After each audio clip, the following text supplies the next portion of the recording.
ರೋಮಪುರವರಿಗೆ ಬರೆದ ಪತ್ರಿಕೆಯ 5ನೇ ಅಧ್ಯಾಯದ 1ನೇ ವಚನವನ್ನು ನೋಡೋಣ.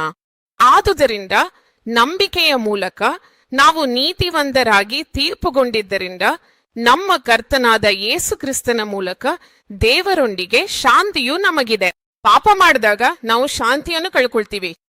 ಆ ಪಾಪವನ್ನು ನಿವಾರಿಸಿ ತನ್ನ ರಕ್ತದಿಂದ ಆ ಪಾಪವನ್ನು ತೊಳೆದು ನಮ್ಮನ್ನು ಶುದ್ಧರನ್ನಾಗಿ ಆಯ್ಕೆ ಮಾಡಿ ತನ್ನ ನೀತಿಯನ್ನು ನಮಗೆ ಧರಿಸಿ ನಮ್ಮನ್ನು ನೀತಿವಂತರನ್ನಾಗಿ ಮಾಡುತ್ತಿದ್ದಾನೆ.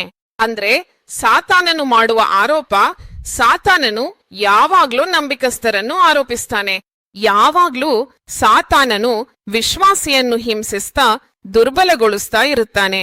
ನಾವು ಸಾತಾನನಿಗೆ ಯಾವಾಗ್ಲೂ ಅವಕಾಶ ನೀಡಬಾರದು. ಯಾಕೆಂದ್ರೆ ಪರಿಶುದ್ಧ ಗ್ರಂಥದಲ್ಲಿ ನಮ್ಮಿಗಾಗಿ ಯೇಸು ಪ್ರಭು ಸಿಲುಬಿನಲ್ಲಿ ಮಾಡಿದ ಕಾರ್ಯಗಳು ಬಹಳ ಮಹತ್ವದವು. ಅನೇಕ ಆಶೀರ್ವಾದಗಳು ಸಿಲುಬಿನ ಆಶೀರ್ವಾದಗಳು. ಸಿಲುಬಿನ ಐಶ್ವರ್ಯವೇ ನಮ್ಮ ಐಶ್ವರ್ಯವಾಗಿದೆ. ಏಕೆಂದ್ರೆ ನಾವು ಯೇಸುವಿನಲ್ಲಿ ವಿಶ್ವಾಸವಿಟ್ಟಿರುವುದರಿಂದ ನೀತಿವಂತರಾಗಿದ್ದೇವೆ. ಯೇಸು ಪ್ರಭುವಿನಲ್ಲಿ ವಿಶ್ವಾಸವಿಡುವ ಮೂಲಕ ನಾವು ನೀತಿವಂತರಾಗಿ ಆಯ್ಕೆಯಾಗುತ್ತಿದ್ದೇವೆ.